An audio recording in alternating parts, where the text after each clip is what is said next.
Alright, so I know the Democratic debates are done with, but after watching most of them, admittedly I haven't watched every minute of every one, but after watching most of them, I noticed something strange and kind of creepy. I noticed that at no point did any of the candidates ever say that they didn't know the answer to something. At no point when detailing how they would usher in a cure-all for innumerable issues in the US did they say, I really don't know.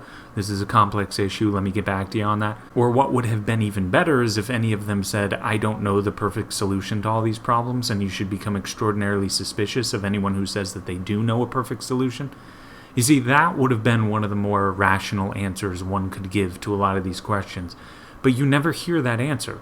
These candidates want to convince people, and frighteningly enough, they very often succeed in convincing people that they are somehow godlike, omniscient, omnipresent, divine beings, capable of knowing precisely how to allocate resources, money, and personnel in order to create a system in which all wants and needs are met. It's utterly insane and depressing that people fall for it. Because as I mentioned before, if you notice, they're playing the role of some omniscient being. They know that their constituents expect far more from them than any human being can deliver, so they have to pretend they're superior in intellect to the most intellectually gifted among us. But who are we kidding? Joe Biden, Elizabeth Warren, or Bernie Sanders, are these really titans of intellect? Of course they're not, but in order to promise everything, you have to pretend you know the answer to almost anything.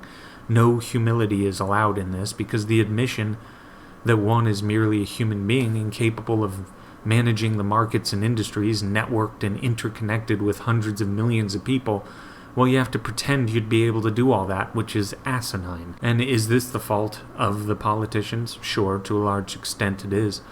But it's also the fault of the constituents. They are the ones who grovel at the feet of the politicians, who simply claim that all will be given to the citizens, and they, the politicians, will figure out how to do it. The average U.S. citizen needs to, frankly, wise up. These people are not divine, and if they assert the control that you want to give them, it would be one thing if it just didn't work, but no harm, no foul.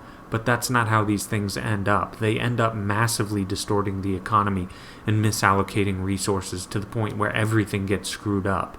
Nothing is where people would have voluntarily worked to have it placed. And then you have mayhem. That's what you get when you have a creepy allegiance to some guy in a suit and tie that promises to end all your problems. But that is all for now. Please like, subscribe, and share, and take it easy.